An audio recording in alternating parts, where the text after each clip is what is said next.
माया हमको ये दिखाती है ना, कैसा संस्कार है मेरा, मैं आराम से किसी को माफ़ी नहीं कर पाती हूँ, कैसा संस्कार है मेरा, मुझे दूसरों की बातें बुरी लग जाती हैं, तो उनसे बात करने का मन ही नहीं होता, या कैसा संस्कार है मेरा। तो इसको जो मेरा, मेरा, मेरा कहकर हम ये जो समझते हैं कि ये संस्कार मेरा है और ये इसको हमने नेचुरल बना दिया है, यही याद रखना, दिस इज़ नॉट माय संस्कार and this is not my natural संस्कार। माय नेचुरल संस्कार इज़ टू फॉरगिव एवरीवन, और एवरीवन को फॉरगिव करने की तो कोई बात ही नहीं आती आत्मा में। आत्मा टू आत्मा का कनेक्शन तो है ही संपूर्णता का। कोई लेन-देन है ही नहीं आत्मा टू आत्मा के बीच में। ये आत्मा भी संपूर्ण है, ये आत्मा भी संपूर्ण, दोनों एक हैं, तो क्या लेना, क्या देना? All is one.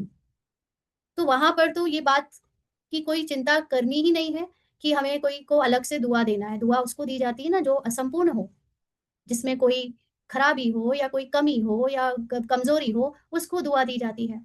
तो जब फ़िज़िकल रोल हमारा हमारा मतलब फिर से वो हमारा बोलने की आदत पड़ी हुई है, उसी को सही करना है। तो जो ये फ़िज़िकल रोल अगर कभी किसी रोल को दुआ नहीं दे पा रहा है, तो याद रखना है कि ये मेरा नेचुरल संस्कार नहीं है, इट्स ओके। एक तो इसको भी स्वीकार करो, इसको भी क्रिटिसाइज़ नहीं करो कि क्यों नहीं दे पा रहा, क्योंकि वो रोल को स्क्रिप्ट में वैसी ही एक्टिंग करनी है ना? अब किसी मूवी में विलेन ने हीरो के परिवार को हर्ट किया है, तो it's very natural in the movie कि हीरो को उस विलेन के प्रति घृणा आएगी ही। अब हम यहाँ पे ज्ञान लगाएँ कि हीरो क्यों माफ़ नहीं कर देता विलेन को? क्या हुआ? वो भी तो आत्मा है, उसको भी छोड़ दे। नहीं, मूवी के अंदर उनके अंदर आत्मा का ज्ञान नहीं चलना है। मूवी के अंदर लॉ ऑफ कर्मा चलना है। जो कर्म हुए हैं उसको खामियाज़ा भुगतना पड़ेगा। Now villain has to face कि जो उसने किया उसको हीरो के द्वारा झेलना पड़ेगा और हीरो को उसके लिए बदला लेना पड़ेगा। तो मूवी में तो सब फिज़िकल लेवल पर ही चलेगा। बट मैं जब अपने को मूवी से बाहर साक्षी होकर देख पा रही हूँ, तो मैं अब हीरो और विलेन की एक्टिंग में फँसकर दुखी नहीं हो रही हूँ, उलझन में नहीं आ रही हूँ, परेशान नहीं हो रही हूँ। Now I know it is all going on in acting.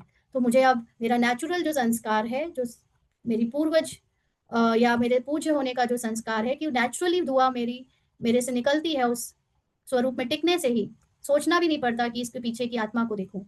Naturally मैं आत्मा हूँ ये याद कर लेना, और वो भी आत्मा है ये याद कर लेना, अपने आप में ही दुआ देना है। तो आप चैतन्य पूज्य आत्माओं